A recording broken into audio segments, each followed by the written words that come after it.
enviarles un video. Bueno, el invitado de hoy es el economista Carlos Enríquez. Carlos se graduó del SPOL, tiene una maestría en el área de economía y de ahí, luego de SPOL, ha tenido una larga carrera profesional en diferentes ámbitos. Creo que la experiencia que Carlos les puede aportar es bastante interesante porque él ha estado tanto en el sector público como en el sector privado y adicionalmente yo diría como una especie de tercer sector en el lado de la academia. Entonces la perspectiva que él trae realmente es muy particular. No es la primera vez que yo lo invito a Carlos a este tipo de charlas. Ya lo he invitado anteriormente porque siempre he tenido una buena retroalimentación. Y bueno, también hay una relación de amistad que hemos cultivado con el tiempo. No quiero entrar en más detalle, más bien le quiero ceder la palabra directamente a Carlos. Carlos, te cedo la palabra. Una última solicitud es, si van habiendo preguntas que ustedes le desearían hacer a Carlos, por favor escríbanlas en el chat porque pueden haber algunas y yo al final de lo que él termine su exposición le podemos empezar a hacer esas preguntas y yo trato de resumir dependiendo de la cantidad de preguntas que existan. Carlos, te cedo la palabra. Listo, Giovanni, buenos días. Muchas gracias y qué gusto volver a verte. A los meses ya. Igualmente. Bueno, buenos días a todos. Realmente recuerdo cuando Giovanni me invitó por primera vez a hacer estas charlas. Ya habrán pasado unos 3 o 4 años quizás. Y la verdad es que las últimas dos han sido bastante raras porque en lo particular no sé qué tan cómodo puede ser ver casilleros con letras o con iconos, no veo caras, entonces es súper raro. Las primeras veces estaba acostumbrado a ver caras, así que por primera vez me toca, o por segunda vez me toca no verlas. Así que si alguien se anima de repente a activar la cámara, sería muy chévere porque estar hablando así, es como hablar al vacío, ¿no? Como hablar al espejo, hablar al vacío. Pero en todo caso, vamos a arrancar. No, yo te tomo la palabra, Carlos.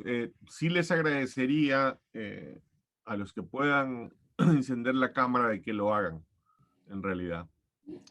Gracias. Sí, creo que sería lo ideal, pero bueno. En todo caso, mi nombre es Carlos Enríquez, como lo dijo Giovanni, yo tengo 41 años, estoy casado, tengo 3 hijos, tengo 10 años en la cátedra universitaria, 5 años en el sector privado, 10 años en el sector público, 7 teniendo cargos relativamente altos.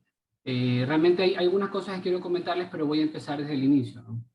En lo personal siempre he dicho que yo vengo de una familia básicamente bastante normalita, es decir, no he tenido experiencias traumáticas ni para mal ni para bien, hijo de papá, mamá, hermano de 4.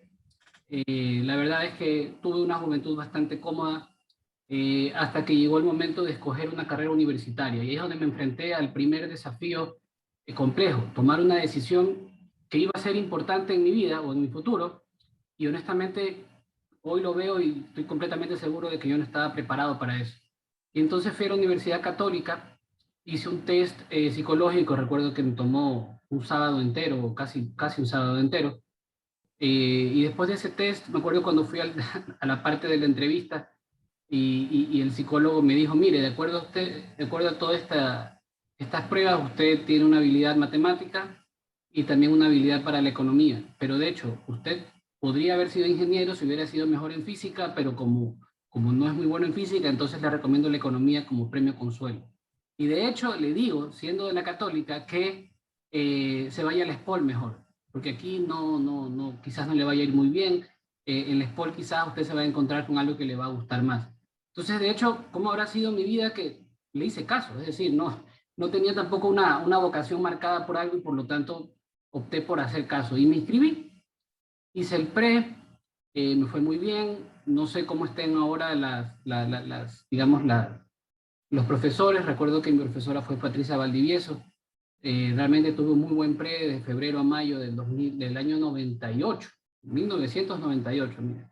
Yo soy matrícula 1998. Y entré en mayo del 98 a nivel 100 con mucha expectativa. Realmente pasé 4 años bastante intensos en la SPOL.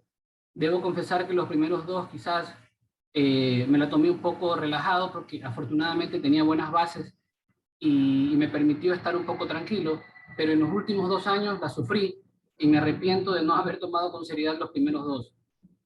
Recuerdo que hubo materias realmente duras, como álgebra lineal, como matemática financiera, las estadísticas, las econometrías, las micros, las macros, donde realmente yo sufrí.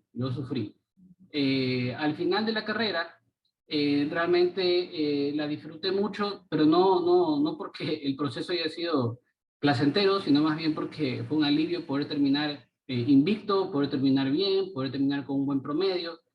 Pero en el fondo, desafortunadamente, al terminé más o menos con el mismo vacío con el que terminé el colegio. Es decir, muchas dudas con respecto a qué hacer, a dónde seguir. Y como yo estudié en un colegio alemán y siempre tuve la idea de vivir o probar lo que era vivir en Alemania, entonces apliqué para estudiar en Alemania. Y entonces me fui por 3 años a vivir a Alemania. Digo 3 porque es súper raro, ya que por lo general los posgrados duran entre 1 y 2 años. El mío duró 2, pero gracias a que yo me fui del 2003 al 2006, gracias a que yo estuve en el 2005 en Alemania, coincido con el Mundial de Fútbol 2006, entonces apliqué la del ecuatoriano y me quedé un año más para disfrutar del Mundial. Así que es una experiencia bien bonita y pude estar ahí, digamos, disfrutando de partidos, porque aparte yo hubo una experiencia bien bonita ya que pude ser de traductor de la delegación de un canal de televisión y entonces disfruté, digamos, de la selección, los partidos, etc. Realmente fue una experiencia muy bonita. Yo estudié un posgrado en Economía y Finanzas en una universidad en la parte comunista de Alemania, donde también eso le dio un ingrediente adicional a toda la experiencia, porque yo venía de ciertas comodidades en Guayaquil y de repente fui a un lugar en el que, a pesar de que ya las diferencias entre capitalismo y comunismo empezaban a desaparecer, la verdad es que aún estaban muy fuertes en esos 3 años que yo viví. Una vez que termina eso, ocurre algo realmente malo y bueno a la vez. Yo tenía un profesor en la universidad, que de hecho tiene que haber sido compañero tuyo, Giovanni, que se llama Javier Intriago. ¿Ya? Javier Intriago es un señor que creo fue compañero de Giovanni, y él fue profesor mío en 2 materias, en la SPOL, y con él hice una buena relación, y realmente a mí me marcó mucho porque para junio del 2006, cuando ocurre el Mundial de Fútbol, en ese entonces no había la conectividad que hay ahora, ni el chateo, ni la comunicación como hoy, y me acuerdo que cuando yo me fui al Mundial, me escribió un amigo de decirme, oye Carlos, Javier se puso mal de salud, te manda saludos, hablemos al regreso del Mundial. Listo, termina el Mundial, yo regreso y me dicen que Javier se ha muerto. Entonces para mí fue realmente una noticia que me chocó, porque era una persona a la que yo siempre admiré y lo tuve como un mentor, realmente fue un tipo muy bueno conmigo. Y el amigo que me dio la mala noticia, que fue el mismo que me había dicho que estaba mal de salud un mes antes, me dijo que poco antes de morir, él ya tenía un problema de salud que se le fue agravando, y dentro de eso, dentro digamos, de poner en orden su vida, porque él ya veía que las cosas no iban bien, él le dijo al director de carrera de ese entonces, que se llamaba Estuardo Argüello, que también fue profesor nuestro, Giovanni, y le dijo, mira Estuardo, como yo no estoy bien de salud, si algo me llega a pasar, quisiera que Carlos Enríquez me reemplace en mi asignatura. Y entonces cuando yo escuché eso, más allá de que tampoco tenía opción laboral, evidentemente la acepté. Y entonces en octubre del 2006 empecé a dar clases de macroeconomía dinámica en la Universidad Católica. Y por 10 años, no solamente di esa materia, sino que di otras 3 o 4 más. Dirigí más de 20 tesis de grado, hice investigación económica y opté por irme por ese lado. Realmente fue muy apasionante, fue muy inspirador el tema de la experiencia con Javier.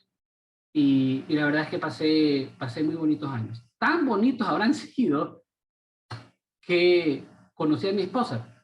De hecho, esa es una parte que no sé si la conocías tú, Giovanni, pero mi esposa fue alumna mía y nació el amor en el aula. Estoy casado y con 3 hijos hoy. En todo caso, mientras yo estaba dando clases, pues empecé mi vida laboral, digamos, por otro lado, y entonces empecé a trabajar en la Metrovía, año 2007, del año 2007 al 2009 estuve en la Metrovía, haciendo indicadores de gestión, inspeccionando buses, inspeccionando paradas, buscando establecer a nivel de datos algún tipo de medición o de control de eficiencia de la operación. Y eso lo hice por casi 3 años. Realmente fue una experiencia bien bonita y de hecho algo que les quiero comentar es que esa oportunidad aparece a través de un amigo de la universidad con el cual hice la tesis. De hecho, mi tesis de grado en la universidad, en la SPOL, la hicimos entre 3. Un amigo fue el que me recomendó con Javier Intiago justamente, y el otro fue el que me hizo entrar a la Metrovía. Es decir, gracias a que hice la tesis con 2 compañeros, eso me ayudó a mí a poder a poder tener oportunidades laborales. Entonces, realmente yo le doy muchas gracias al hecho de haber tenido compañeros que me ayudaron a mí a poder conseguir oportunidades laborales. Y entonces empecé a trabajar en la Metrovía hasta que otro amigo, también de la universidad, me ofrece irme a la aduana a trabajar. Y entonces en octubre del 2009 yo dejo la Metrovía y me voy a trabajar a la aduana por casi 3 años también, en donde trabajé temas de riesgos aduaneros. ¿Qué quiere decir? Quiere decir que en la aduana me tocó a mí liderar un área en la que a través de mecanismos estadísticos y econométricos tratábamos de predecir o percibir cuáles eran los perfiles adecuados para poder establecer controles a mercancías, a personas o a medios de transporte. Entonces, esa quizás ha sido, hasta el día de hoy, la experiencia laboral que más me ha permitido a mí poner en práctica los conocimientos adquiridos en la universidad. Es decir, no solamente me tocó a mí a nivel técnico liderar temas muy numéricos, muy estadísticos, para tratar de hacer control, sino que aparte de eso ya asumí roles de liderazgo donde me tocó a mí poder tener a cargo en ese entonces alrededor de 80 personas. Entonces realmente fue a corta edad porque tenía 29 años, ya me tocó a mí asumir ciertas responsabilidades para las que en el fondo no soy tan seguro de haber estado listo en ese momento. Gracias al trabajo y gracias a las ganas de hacer bien las cosas y a las ganas de poder estar ayudando y creciendo, el líder o el director general de la aduana en ese entonces fue movido hacia un ministerio como ministro coordinador y decidió llevarme a mí. Entonces, para mí eso fue un desafío importante porque ya era ir a un ministerio, irme a vivir a Quito y poder tener un nivel de exposición súper más fuerte. De hecho, ¿qué tan fuerte habrá sido el nivel de exposición? Que el trabajo principal era proveer la información y hacer análisis económico para el presidente de la República en el ámbito productivo. Si bien es cierto, yo no hacía los análisis, lo cierto es que me tocaba a mí darle la cara al presidente, ser el que tiene que darle las buenas y las malas noticias con respecto a los datos y a la implementación de política pública y sus resultados. Y esa experiencia me la llevo en el corazón hasta la fecha. Fueron 8 reuniones en las que pude participar directamente con el presidente de la República, donde recuerdo las primeras 3 donde salí con vida de milagro, porque la verdad es que la novatada en ese entonces, más obviamente los riesgos respectivos que uno tiene los que tiene que incurrir, sobre todo porque le toca a uno liderar un montón de frentes. El ámbito productivo a nivel ministerial incluye como 7 u 8 sectores: agricultura, comercio exterior, turismo, transporte, lo laboral, la parte industrial. Entonces, realmente era un tema bastante amplio en el que el hombre a fusilar era Carlos Enríquez. Producto de eso, luego estuve corto tiempo en la Agencia Nacional de Tránsito con una persona que fue la que fue jefa mía en la Metrovía, y luego de tener ya casi 2 años viviendo en la ciudad de Quito, yo ya casado, con 2 hijos, realmente yo ya quería regresarme a Guayaquil. El hecho de estar lejos a mí me tenía bastante mal. Logré capturar una oportunidad laboral siendo administrador del colegio alemán Humboldt, donde estudié yo, lo cual me dio a mí una experiencia bastante anecdótica, porque me tocaba a mí ser el jefe de mis profesores. Entonces, personas que me han ayudado a mí a aprender a leer y escribir, de repente yo era el jefe de ellos. Entonces, eso a mí me generó una simpatía muy especial, aparte que fue el colegio donde yo estuve, aparte del colegio de mis hijos. Entonces, realmente fue algo muy lindo. Entonces, por 2 años participé de esa experiencia. Me tocaba a mí ser el responsable ante el gobierno alemán de todos los fondos que nos transferían, porque el colegio es un colegio parcialmente subsidiado por el gobierno alemán y por lo tanto la persona que tenía que darle la cara al gobierno sobre la utilización de esos fondos era yo. Entonces realmente ese tipo de responsabilidad ya tuve que asumir, pero ya estaba un poco más grandecito, ya tenía yo 34, 35 años. En ese camino de la vida, yo decido tomar una decisión al abrirme de esa oportunidad laboral, porque ya empecé yo a tener conflictos en el sentido de que yo ya venía acarreando experiencias laborales en las que, si bien es cierto gané mucho aprendizaje, también es cierto que sentía que no me llenaba del todo. Y en el colegio alemán tuve una discusión súper fuerte con mi jefe un día. Yo entiendo que fue una especie de fastidio mutuo, y entonces nos separamos. Y de hecho es un gran amigo mío el día de hoy. Pero en ese entonces realmente tuvimos una discusión muy fuerte y decidimos no trabajar más. La vida es tan grande, y otro amigo de la universidad me invita a tomar un café, y entonces aparece otra oportunidad de negocio y entro a trabajar a una exportadora e importadora de frutas. Trabaja liderando el área financiera. Si bien es cierto, yo ya desde el colegio venía liderando temas financieros, mi especialización en la maestría fue en finanzas. Realmente esta experiencia de manejar un negocio privado, importador y exportador, desde el punto de vista financiero, había sido un desafío nuevo para mí. Entonces, esa experiencia duró casi un año. Digo casi porque mi ex jefe de la aduana, del Ministerio de la Producción, me vuelve a llamar para llevarme al gobierno en el año 2016. Y todos estos personajes que yo le estoy hablando, coincidencia, son todos politécnicos, son todos ex compañeros de la universidad. Es decir, si yo hoy algo puedo decirles es que son las personas que están en el aula con uno, o los que están un poquito menores o un poquito mayores, lo que en el fondo, en lo personal, me ha permitido a mí tener una red de contactos que en lo laboral me ha dado un sinnúmero de oportunidades. Todas las oportunidades que yo he tenido en mi vida laboral han provenido de esta red de contactos de la SPOL, todos. Y entonces regresé al gobierno a trabajar en una subsecretaría que se dedicaba a fomentar proyectos de lo que se conocía antes como zonas francas, que hoy se conocen como zonas especiales de desarrollo económico. Es decir, son espacios territoriales dentro de los cuales se realizan actividades productivas y existen incentivos tributarios. Y estuve por 2 años ahí. ¿Por qué por 2 años? Porque otra vez otro amigo mío del ESPOL, y aparte con el cambio de gobierno, a él lo trasladaron a la Corporación Financiera Nacional y fue llevándome hacia allá como gerente de riesgos.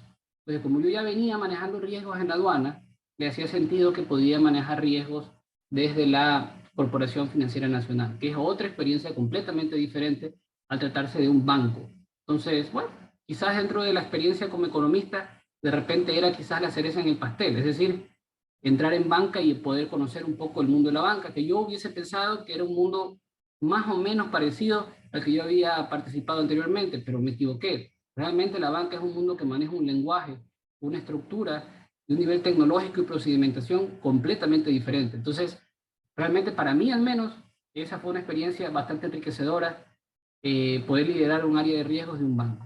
¿Qué hicimos? Hicimos locuras ahí. De hecho, logramos tener el año en que mayor otorgamiento de crédito en la historia de la institución pudimos hacer. Siendo yo el malo de la película, porque en un banco el área de riesgos es el área que advierte o el área que usualmente, digamos, recomienda que ciertas operaciones se aprueben o no se aprueben.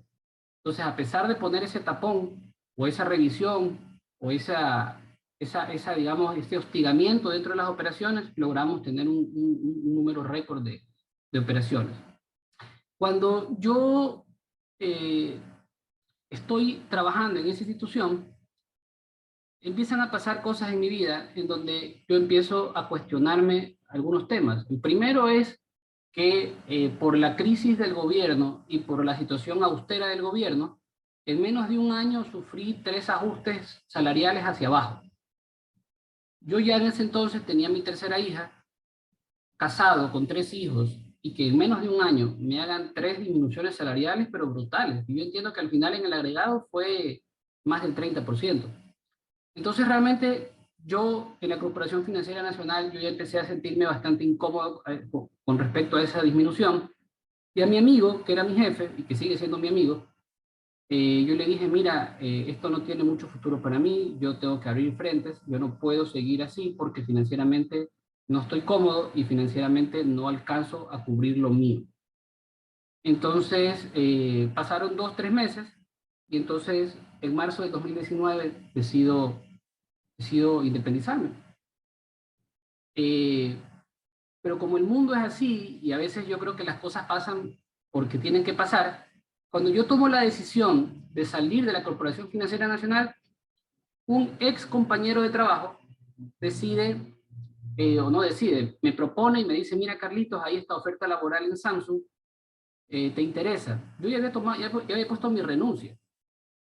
Yo le dije, mira, qué casualidad, porque yo ya puse mi renuncia, yo ya quedo libre, mi idea era independizarme, pero si me haces esta oferta donde voy a ganar más que en CFN, entonces digo, bueno, la acepto. Tremendo, no sé si es error o acierto, porque al cabo de las primeras 2 semanas de trabajo, o 3 semanas de trabajo, deciden enviarme a Panamá una capacitación, y cuando estoy en Panamá, en la mitad de esa capacitación, eh, tengo cuestionamientos y tengo sospechas de que realmente esto no es lo mío. Y al regresar del viaje, completamente de forma irresponsable, decido poner la renuncia en un impulso que me dio un día. Claro, mi esposa bueno, tuvimos una discusión bien fuerte, pero la verdad es que fue una bendición que haya ocurrido eso, porque pude darme cuenta que realmente yo estaba embarcándome en un proyecto en el que no me hacía sentido. Y le agradezco mucho a esa experiencia en Samsung porque fue la que me sirvió como detonante para entender que el aprendizaje que yo había logrado en los diferentes trabajos, gracias a los contactos, había sido enriquecedora. Pero yo tenía que en ese momento darle un giro a mi vida para poder aprovechar todo ese conocimiento, todos esos contactos, todas esas redes que armé, pero para poder hacer algo con sentido para mí. Y entonces en la mitad digamos, de este problema existencial, cumplo 40 años. Y al cumplir 40 años, realmente fue un momento, o sea, fue una cifra que me impactó y sentí que algo tenía que cambiar. A raíz de ese entonces, hice una especie de reseteo de todos mis hábitos y todas mis creencias y empecé a estudiar otra vez. Empecé a leer otra vez. Empecé a formarme otra vez. Y lo que voy a decir quizás es poco popular, pero es la verdad. En el camino de la vida ocurre la pandemia. En lo personal y en lo profesional, y disculpen, de forma muy egoísta, fue quizás lo mejor que pudo pasarme a mí. Mi amigo de CFN encontró una plaza libre en una casa de valores, propiedad de la CFN, en donde la gerencia general quedó vacante, la habían reemplazado por alguien que finalmente no les gustó, duró una semana, y entonces me piden que yo me haga cargo de esa gerencia general. Y de hecho, de allá hasta acá ya va a ser casi año y medio. Y entonces estoy liderando una casa de valores, lo cual me permite a mí aprender de otro mercado que en mi vida pensé aprender, que es el mercado de valores. Básicamente, el mercado de papeles en bolsas, de inversión de papeles en bolsas, en las bolsas de Quito y la bolsa de Guayaquil. Y eso estoy haciendo todavía. Pero la pandemia me produjo a mí la necesidad de poder abrir múltiples frentes. Y entonces llega a mí, dentro de tanto libro que termino leyendo, de hecho yo tengo el buen hábito de leer un libro a la semana y voy a mostrarles porque cada semana se llena la biblioteca personal. Entonces cada libro me leo un libro a la semana y dentro de esas lecturas constantes, pues bueno, ¿qué es lo que ocurre? Pues que la cabeza se llena de otro tipo de ideas que realmente me han favorecido. Y de hecho, una primera idea que logré de desarrollar es la de una plataforma digital que funciona como un marketplace de servicios, que estoy por lanzar al mercado en unas 2 o 3 semanas, cuyo objetivo es que personas que tienen habilidades o talentos puedan ofrecerlos en esta plataforma y puedan monetizarlo a través de otras personas que necesitan de esos talentos. Ese es un emprendimiento que estoy desarrollando, por el cual he invertido, que estoy por sacarlo al mercado en unas 2 o 3 semanas. Pero paralelamente a eso, leyendo, llego a un libro, que lo recomiendo mucho, que se llama La Semana Laboral de 4 horas, de Tim Ferriss, en el que aparece dentro del libro una magia al respecto de simplificar la vida, y simplificar la vida a través de un servicio, como un secreto que él comenta en el libro, que es el servicio de asistencia virtual. Y es ese, no sé, Giovanni, si te acuerdas que en la charla anterior lo comenté muy por encima, porque en ese entonces la idea estaba muy por encima.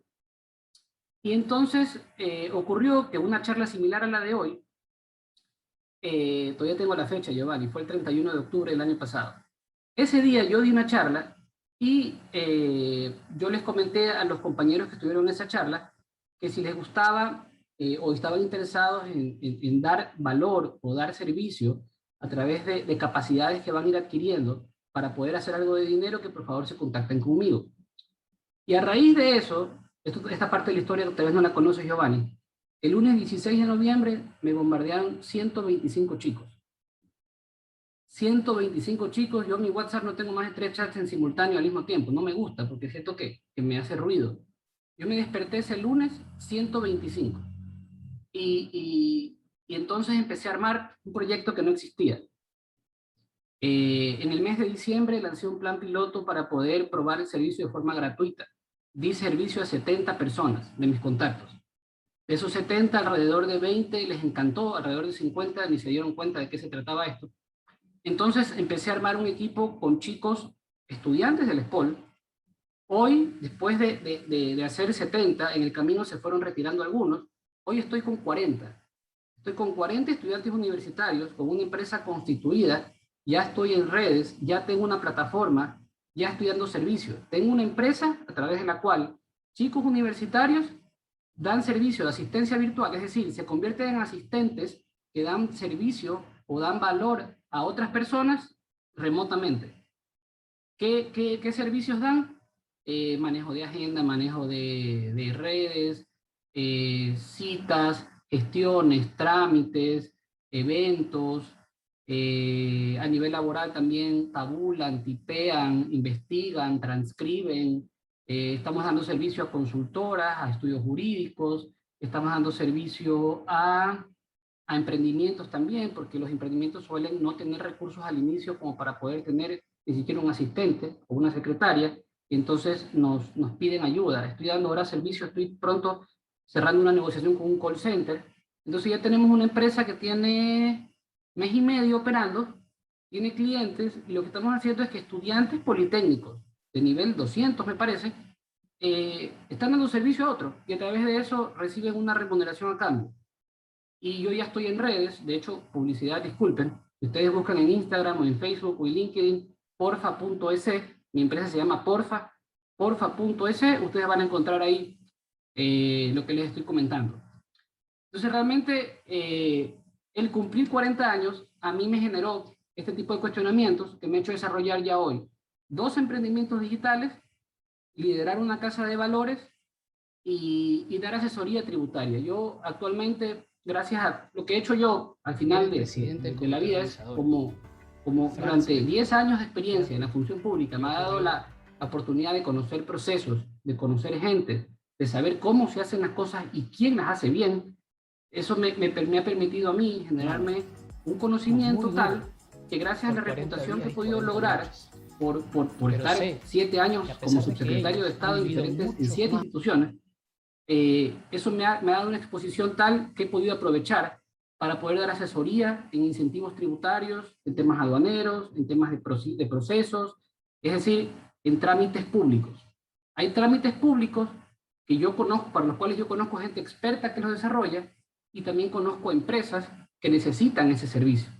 Entonces, eso me ha ayudado a mí a desarrollar un portafolio de servicios que vendo, pero son servicios de otros. Entonces, yo hago como de enlace entre el experto aduanero y entre el que necesita el experto aduanero. y entonces ahí yo funciono así, es decir, yo genero estos vínculos entre un portafolio de amigos que tengo y N clientes que son los que he venido conociendo en mi experiencia en la función pública. Entonces, eso hago por un lado, gerencio una casa de valores por otro, tengo este negocio de asistencia virtual por otro lado, tengo también el otro emprendimiento de la plataforma digital que está por salir en 2 semanas. Estoy estudiando un máster en emprendimiento actualmente, y estoy inscrito en un máster de desarrollo personal que empiezo en el mes de enero. Y de hecho, tengo hoy quizás la profesión más, que a mí más emotiva y que es la más quizás curiosa, es que debido a que todo este cambio me ha hecho perderle un poquito de fe al sistema educativo, he decidido desescolarizar a mis hijos y hacer homeschooling yo en casa. Entonces, de hecho, ahora tengo esa profesión también. O sea, soy mentor y profesor de mis hijos. Y de hecho, saliendo de esta charla, me toca a mí sentarme a hacer ciertos temas académicos con ellos. Entonces, pues, tengo varios frentes, ¿no? Como ustedes ven, tengo el frente emprendedor, tengo el frente profesional, digamos como gerente de una casa de valores, tengo el frente de ser asesor y consultor en temas de incentivos tributarios o trámites públicos, y tengo también el frente de estudiante, y tengo también el frente de mentor o profesor de mis hijos.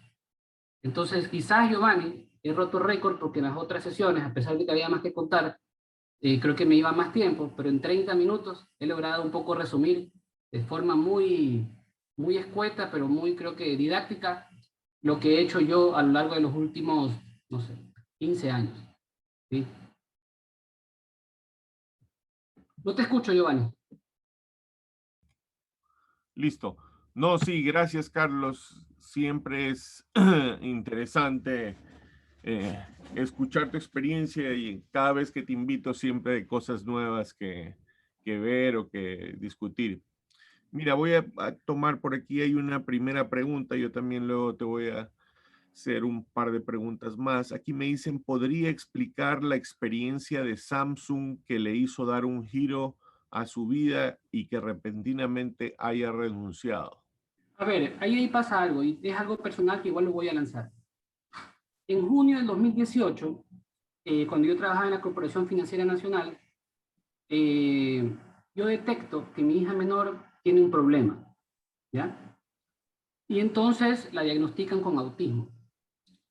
Y el autismo es un trastorno emocional que no está científicamente comprobado, pero todas las terapistas que he venido consultando en los últimos 3 años coinciden en que tiene una procedencia que responde mucho a ausencia paterna.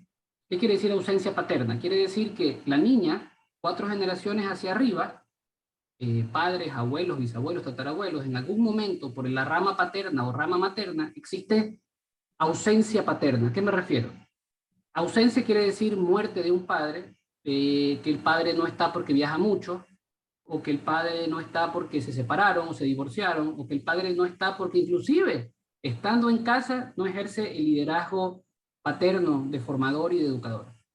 Entonces eso realmente fue para nosotros como un llamado de atención muy grande, porque yo hice el análisis mío, de mis padres, del lado de mi esposa también, de sus padres, de abuelos, tatarabuelos, y había un patrón casi del 100%. Es decir, mis abuelos eran médicos, mi padre realmente o sea, hizo lo mejor que pudo, pero no fue el padre formador. En mi casa formaba mi madre. Mi padre estaba para un poco el fútbol y la comida.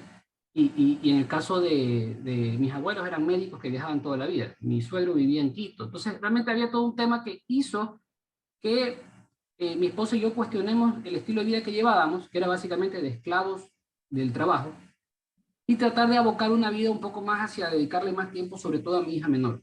Entonces, la idea de salir de la CFN fue un poco independizarme para manejar mi tiempo.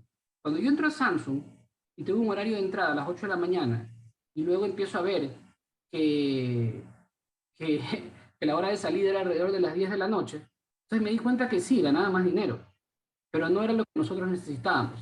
Y nada, a las 2 o 3 semanas nos dimos cuenta que esto no iba a funcionar. Es decir, por el bien de mi hija no podíamos hacerlo. Entonces, claro, tomé una decisión un poco, por eso decía que era un poco irresponsable y arriesgada, porque traté de dar un brinco y cortar eso de frente y no esperar un tiempo hasta que todo se adapte. lo cual en el camino fue una bendición realmente. O sea, tomar esa decisión fue muy buena. Ahora, no sé, Giovanni, creo que hay más. Sí, aquí hay otra. Dice, ¿cómo organiza su horario para poder hacer de manera eficiente todos sus cargos? Ya, esa parte es muy interesante y no voy a ahondar porque si no me voy una hora. Eh, yo tengo una agenda, o dentro de mis formaciones, he ido aprendiendo el manejo de agenda, y existe en la literatura lo que se conoce como agenda de cuarta generación. No voy a ahondar porque es de cuarta generación y no de tercera, segunda o primera, pero en todo caso es una agenda que se divide en dos partes, en una brújula y en un reloj. Es decir, en este máster de emprendimiento que estoy haciendo, tuve que hacer un trabajo de desarrollo personal a través del cual tuve que encontrar un propósito, una misión, una visión, unos valores personales y unos roles que yo cumplo. Y en función de esos roles que yo cumplo, yo me establezco metas anuales, metas mensuales y metas semanales. Yo lo que hago es, en función de eso, tengo una plantilla de Excel con una agenda en blanco, con una estructura semanal, en la que yo voy metiendo ahí las actividades, pero solo las actividades que me llevan a mí a cumplir esos objetivos de la brújula. Los objetivos que van alineados a las metas que yo me he propuesto, tanto semanal como mensual como anualmente, que vayan alineados a mis valores, a mis roles y que me sirvan para cumplir tanto mi visión como mi visión personal. Entonces, en función de eso, yo hago una agenda. En resumen, ¿cómo lo hago? Yo me levanto todos los días a las 6 de la mañana, tengo una rutina de meditación, de entrenamiento físico, de desayuno, de ejercicio, ya dije, ¿no? Perdón, meditación, ejercicio, ducha y desayuno, es mi rutina de la mañana. Alrededor de las 8 yo empiezo a trabajar, trabajo de 8 a 11, es mi horario como que más de despacho en el cual yo manejo mis negocios y tengo mis temas digitales para manejar de lunes a viernes. Yo tengo oficialmente una hora y media de lectura antes del almuerzo, porque como les digo, tengo que leerme un libro a la semana. De hecho, mi meta es leerme uno al día, pero todavía no llego a ese nivel. Almuerzo y luego en las tardes tengo terapias con mi hija y hago la parte de homeschooling fuerte. La parte de la mañana lo que hago yo les doy tareas, pero yo en las tardes yo hago la parte de homeschooling fuerte en la franja de 2:30 a 5. A las 5 suelo ir al parque con mis hijos 2 horas, luego ceno, nos hago dormir con mi esposa y yo de 8 a 11 tengo otra franja profesional en la cual yo realmente ahí yo tengo mis reuniones. Mis reuniones profesionales las hago siempre entre 8 y 11 de la noche. Como yo ya me manejo de esta forma, de hecho los fines de semana no dejan de ser más o menos parecidos, ¿sí? Es decir, como mis hijos ya no tienen un horario de colegio, como yo ya no tengo un horario de oficina, entonces realmente para nosotros, de hecho a veces pasa que nos perdemos en los días, ¿no? Papi, ¿hoy es viernes o es lunes? A veces no sabemos, a veces no sabemos, pero lo manejo en resumen así. ¿Tenemos más preguntas? Sí, dice, ¿qué cualidades cree que debería tener un profesional para ser constantemente recomendado?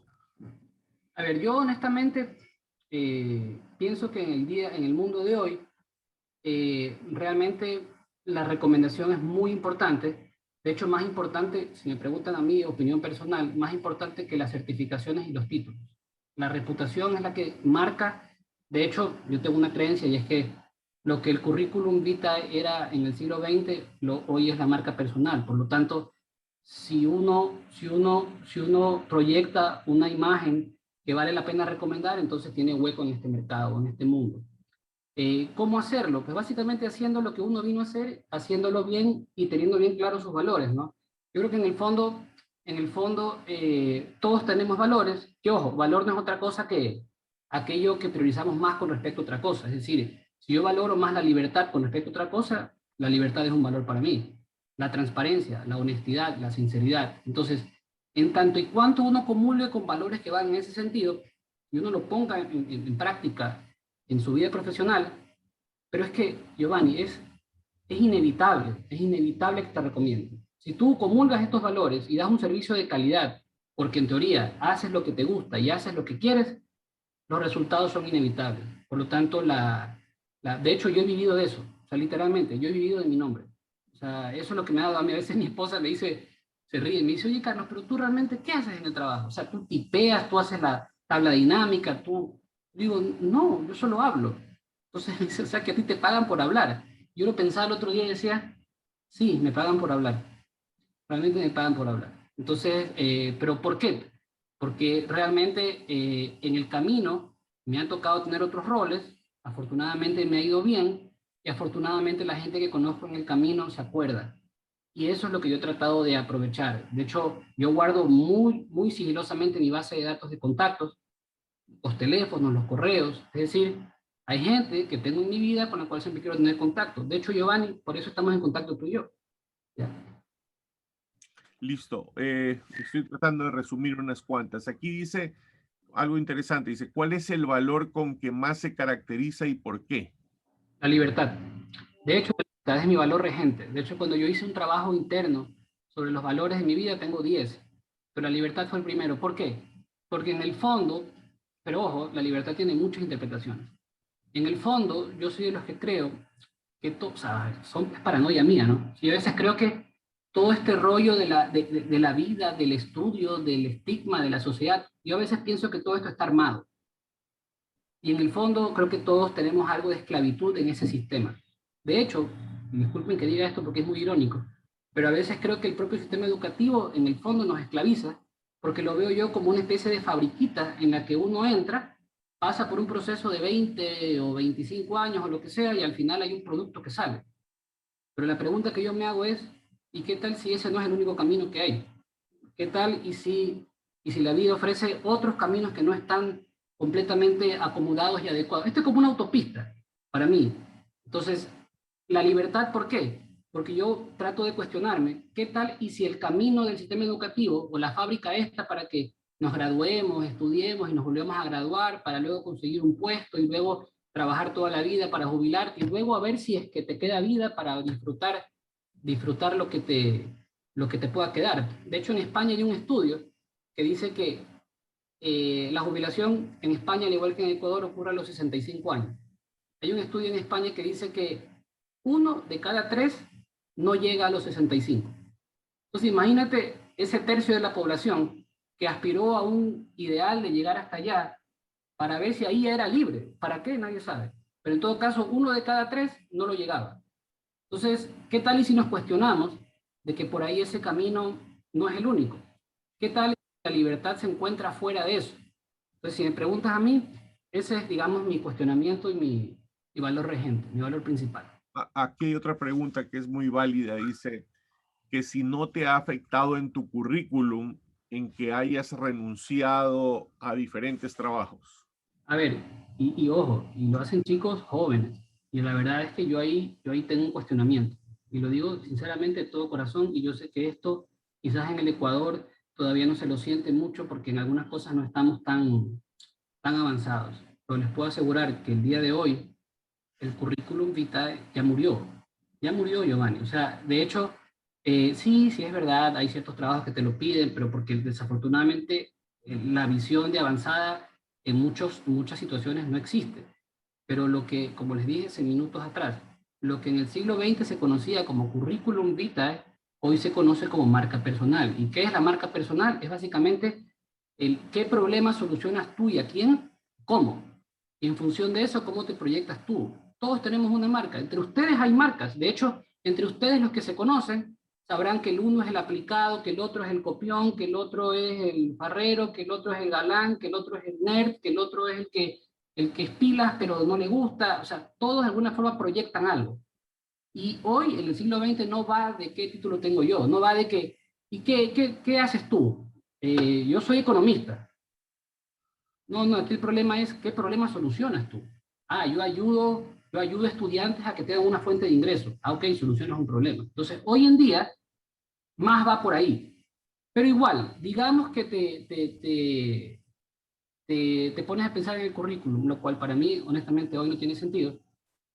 Tampoco es que me ha mejorado tanto, me ha afectado tanto, porque, o sea, cosas de la vida, siempre aparecen oportunidades. De hecho, hoy que estoy en la casa de valores, tengo 3 oportunidades laborales.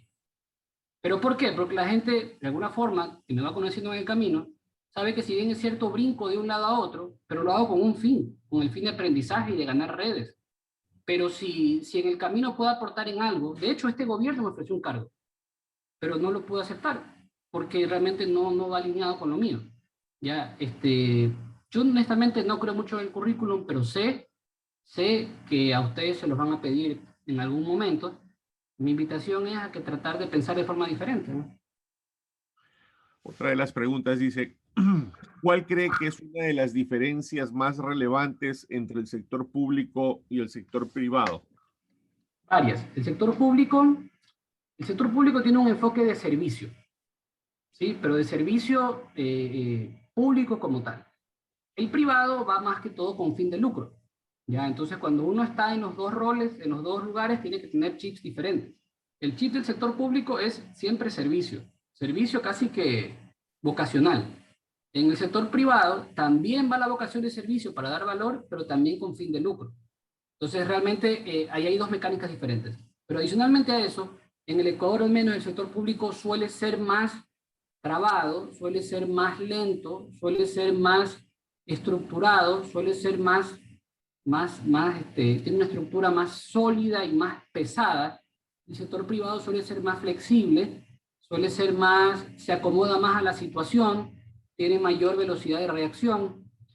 Realmente los dos, si se dan cuenta así rápidamente, los dos ofrecen atributos digamos, aprendizajes diferentes para mí necesarios. O sea, de hecho, mi invitación es prueben los dos, porque les va a dar definitivamente aprendizajes diferentes. Listo, otra pregunta dice aquí, ¿cómo decides qué libros debes leer y en qué te basas para determinar tus metas? A ver, yo afortunadamente, gracias al máster que estoy haciendo, tengo ya ahorita en cola cerca de 300 libros por leer. Entonces, digamos que no tengo margen ahorita de decisión, pero lo que yo trato de hacer es leer libros que están vinculados a desarrollo personal o a desarrollo profesional. Desarrollo personal, hábitos, alimentación, inteligencia emocional, programación neurolingüística. El desarrollo personal, marketing, ventas, modelos de negocio, organizaciones exponenciales, en general, o sea, ese tipo de cosas son las que a mí me gustan y yo trato de leer por ahí. Pero obviamente hay mucho escrito. Entonces yo me voy haciendo plantillas de autores que me gustan y en función de eso voy consumiendo. Esa fue la primera. La segunda fue la de lectura y la otra a las metas. Las metas parece que hacerse un trabajo personal, que yo lo hice el año pasado. Realmente todo tiene que ir desde la pregunta original, ¿no? ¿Cuál es tu propósito de vida? ¿Para qué estás tú aquí? ¿Cuál es tu misión? ¿Cuál es tu para qué? ¿Cuál es tu visión? ¿A dónde quieres llegar? Y en función de eso, tener quizás la valentía y el coraje de poder plasmarlo, de poder escribirlo. De hecho, a mí me ayuda mucho escribirlo. Y en función de eso, establecer metas a mediano y a largo plazo. Es decir, a veces creo yo que infravaloramos el largo plazo. A veces decimos, quiero aprender inglés, quiero aprender a manejar y quiero bajar de peso en este año. Y de repente no sabemos si lo vamos a lograr o no, pero no valoramos el hecho de que podemos ponernos objetivos a 10 años. Y yo trato un poco de manejarme así. Es decir, en una estructura como tal, voy armando objetivos a largo plazo.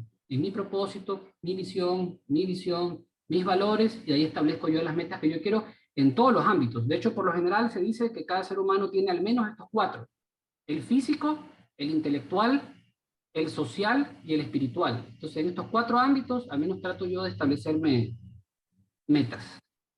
Relacionado con lo que acabas de mencionar, aquí plantean eh, qué tipo de libros tú podrías recomendar, uno o dos libros para ellos que están ahorita en su fase de inicio de su carrera. Ahí pasa algo, Giovanni. Yo te puedo lanzar aquí un número, pero a mí me encantaría que en algún momento tú les puedas compartir a los chicos de repente mi correo electrónico o mi teléfono y eventualmente sienta con la libertad de contactarme. Libros rápidos. Por ejemplo, me encantaría recomendarles el de la semana laboral de 4 horas de Tim Ferriss. Me encantaría recomendarles Padre Rico, Padre Pobre de Robert Kiyosaki. Me encantaría recomendarles eh, El poder sin límites de Anthony Robbins. Bueno, Tony Robbins tiene algunos. Tiene unos 3 o 4 muy buenos. El que les digo bueno, también tenemos Una mente millonaria, tenemos Los 7 secretos, tenemos también El club de las 5 de la mañana. De hecho, tengo un listado acá nomás tengo un listado de 300 que podría facilitárselos. De hecho, me gusta más leer en digital. En los Kindles, en los ebooks, suele ser más práctico para mí. Pero si gustan un listado, con mucho gusto me escriben por interno y se los comparto. Por ahí había otra pregunta sobre el tema de que si la carrera de economía tiende a cargos inestables o usted ha decidido tener diferentes experiencias laborales. Inestables. A ver, no, la carrera de economía tiene una gran ventaja. Y es que al ser una ciencia social, tiene un alcance, una amplitud en la cual uno puede especializarse en muchos ámbitos. Y de hecho, esa es la parte que a mí más me gustó. Es decir, puede adaptarse al tema laboral, al tema productivo, al tema de consultoría, al tema de, qué sé yo, fiscal, al tema tributario, al tema aduanero. Yo creo que a nivel, y de hecho es algo que seguramente ustedes en los años de carrera en la universidad van a sentir, que de hecho a mí me lo repitieron varias veces varios profesores, es que el economista puede estar en todo, ya, puede estar en todo. Eh, pero realmente, en lo personal al menos, ese tipo de criterios no me ha gustado mucho, porque así como puede estar en todo, puede estar en nada. Entonces, dicho eso, debo decirles que el estar en todo para mí me ha dado un beneficio. Es que yo puedo estar dirigiendo un colegio, trabajando en aduana, trabajando en transporte, trabajando en producción, trabajando en zonas francas, trabajando en banca, trabajando en mercado de valores, haciendo emprendimiento. Es decir, me ha dado una amplitud muy grande. La estabilidad o inestabilidad realmente tiene que ver mucho con el aprendizaje, que al menos yo lo veo así, con el aprendizaje que me pueda dar un trabajo. Se dice que por lo general una persona domina un puesto al cabo de 2 años. Por lo tanto, cualquier persona que después de 2 años permanezca en la misma posición, por lo general ya está en la parte descendiente de la curva, ¿ya? Pero esa es mi manera de verlo. O sea, en el fondo, yo digo, todo es perfecto y lo que me ha ocurrido a mí, para lo que me está ocurriendo hoy, creo que fue necesario. Aquí le quiero ceder la palabra a un compañero, Justin. Tú querías hacer una pregunta. Sí, hola, muy buenos días. Primero que todo quisiera decir que me siento identificado con su historia, también vengo del mismo colegio y quisiera hacer una pregunta sobre lo que sería el tema que usted mencionó de las casas de valores. O sea, yo tengo entendido que las casas de valores por lo general se realizan a la compra y venta de títulos a favor de clientes o de la misma empresa, pero quisiera preguntar cuál es la diferencia entre las casas de valores, entre las actividades que realiza una casa de valores con las de los bancos. Ya, muy buena pregunta. Se complementan. Los bancos por lo general suelen ser vistos como una forma de financiamiento, es decir, cuando tú necesitas plata, la gente por lo general va a los bancos y pide. De hecho, cuando el sector productivo necesita dinero, recurre a un crédito de un banco. Bueno, en el mercado de valores pueden también obtenerlo, pero de otra forma. ¿Qué es el mercado de valores? Es un mercado donde se transan, es decir, se compran y se venden títulos o papeles. El mercado de valores está compuesto por las bolsas. En Ecuador hay 2, hay una en Quito y Guayaquil, las bolsas de valores. Pero por la ley de mercado de valores, tú como persona natural no puedes acceder a las bolsas y decidir y comprar acciones, títulos, no puedes. Es decir, la ley te obliga a que lo hagas a través de las casas de valores. Es decir, la casa de valores es una empresa que, por medio de la cual cualquier persona está obligada a acercarse para poder transar en las bolsas. Es decir, si tú quieres hacer algo, quieres comprar o quieres vender, no lo puedes hacer directamente. Necesitas pasar por una casa de valores. Entonces, las casas de valores tienen de forma general 2 tipos de, digamos, de productos. El primer producto es el que se conoce como corretaje o inversión. Es decir, tú puedes comprar títulos, puedes comprar acciones o puedes venderlas también, puedes comprar facturas comerciales, puedes comprar notas de crédito o puedes venderlas también. Pero por otro lado hay un producto que se conoce como emisión de obligaciones. ¿Cómo funciona esto? Tú eres la empresa X que digamos va a necesitar 5 millones de dólares para lo que sea y va al banco y tiene una oportunidad de que le presten 5 millones.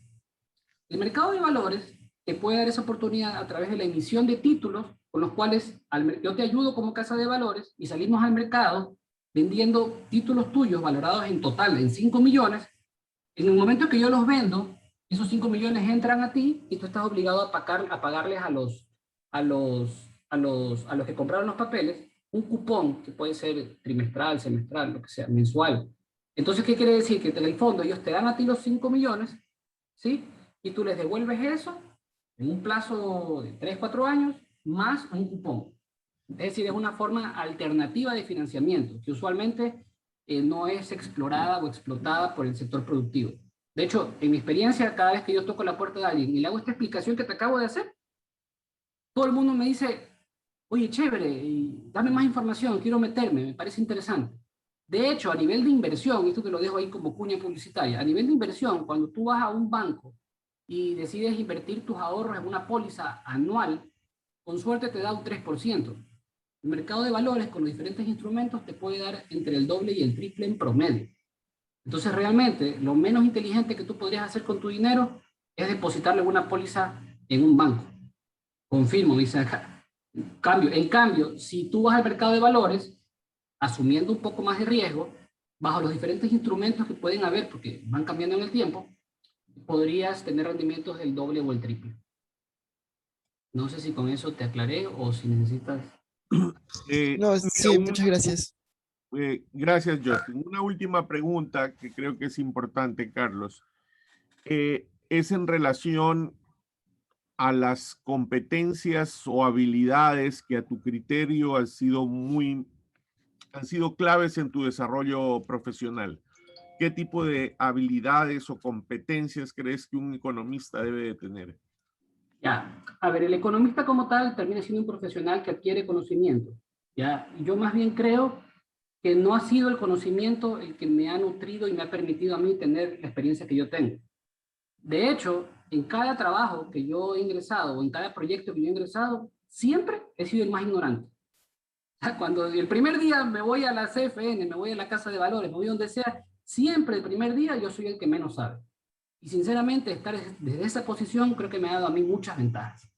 Porque, de hecho, solo puedo mirar hacia arriba. Entonces, dicho eso, los valores que más los atributos que más me han ayudado a mí, porque podrían ayudar a un economista, que yo podría recomendar para que tenga éxito en el mercado laboral, primero, querer hacer las cosas bien. Parece tonto, pero es así. Querer hacer las cosas bien. Estar siempre atento, estar siempre...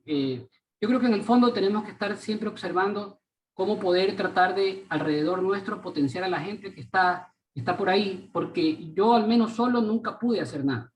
Es decir, siempre necesitaba apoyarme de gente alrededor mío que sabía que tenía alguna u otra habilidad.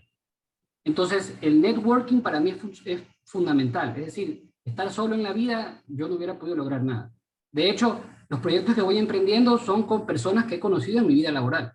¿Ya? Es decir, ya vamos diciendo algunas cosas, querer hacer las cosas bien, ser responsable. Yo creo mucho en ser una persona que quiere hacer las cosas bien, inclusive cuando no te estén viendo.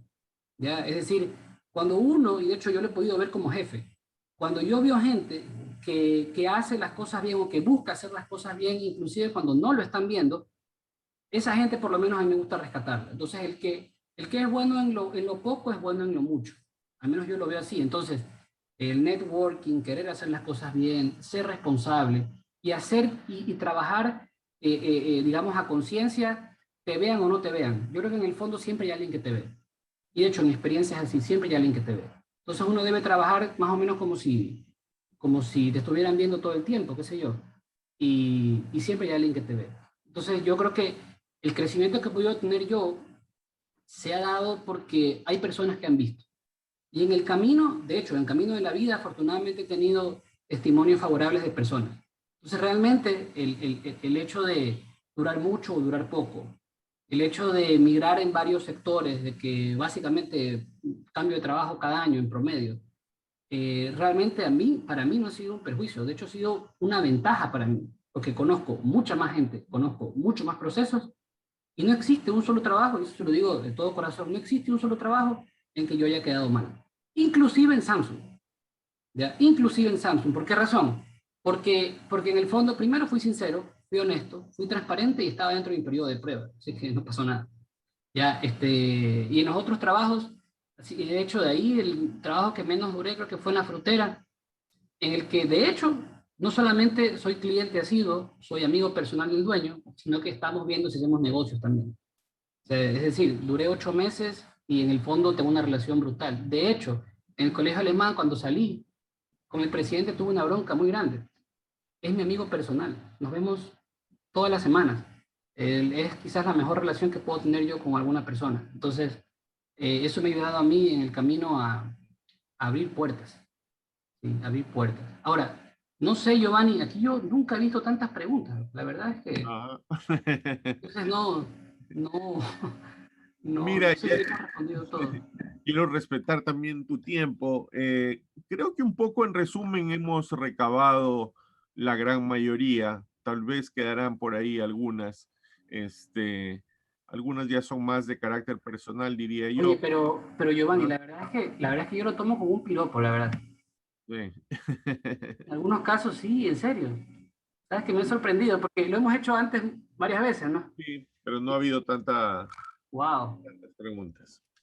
Oye, hay Es- algunos hasta directos que, sorry que no los pueda leer del todo, pero cualquier persona, Giovanni, que tenga mi número y mi correo, yo les facilito, no hay ningún y, problema. y en las redes sociales, vayan a porfa.es en Instagram, ahí me encuentran porque esa es otra. Ahora salgo a hacer contenidos también en redes. Ese es Sí, otro detalle también. Entonces ahí me pongo a hacer travesuras con la cámara y salimos a hacer relajo ahí. chévere. No, Carlos, una vez más, aprecio muchísimo que compartas con nosotros aquí un poco tu experiencia. Creo que es bastante vasta e interesante para ellos. Eh, yo creo que una de las cosas que uno puede resaltar, eh, y esto aplica a las tres carreras, pues aquí también están personas que han decidido seguir el área de administración, que como ustedes se dan cuenta, Carlos está incursionando hoy en día en esa área de administración de empresas, de tener su negocio. También están aquí los de la carrera de auditoría. Tú hablaste, por ejemplo, en el tema de auditoría hay personas que se especializan en el área tributaria, por ejemplo. Creo que uno de los temas que yo veo en común y he visto con otros expositores es de que si uno quiere que le vaya bien en no solo en el plano personal, sino también profesional, es estarse autoeducando constantemente. Este, uno no se puede conformar simplemente con lo que ve en la universidad, con lo que a lo mejor sigue una maestría, sino que es importante siempre estarse preparando. Te agradezco, Carlos, una vez más y les agradezco también a los estudiantes por haber participado de la reunión. Muchas gracias, Giovanni. Tú sabes que ojalá el próximo semestre también me puedas llamar para hacer esto. Yo encantado lo vuelvo. Claro. Y los chicos en general, cualquier cosa me pueden contactar. Ujú. El semestre pasado fueron 125. Esperemos superar esa cifra el día de hoy, Seguro, seguro. el día de mañana. Y estoy para servirles. O sea, tanto a ti, Giovanni, sabes que cuando quieras podemos conversar otra vez. Y a los chicos me encantaría conocer. Lástima que no pueda leer todas las preguntas. Lástima que no hayamos podido responder todas. Hay algunas que fueron directas o privadas que tampoco voy a poder responder y me da lástima que se pierdan todas. Así que cualquier cosa me pueden contactar y bueno, pues les deseo suerte y éxitos y ojalá les haya gustado la charla. Listo, cuídense, cuídense todos. Nos vemos, Carlos. Gracias.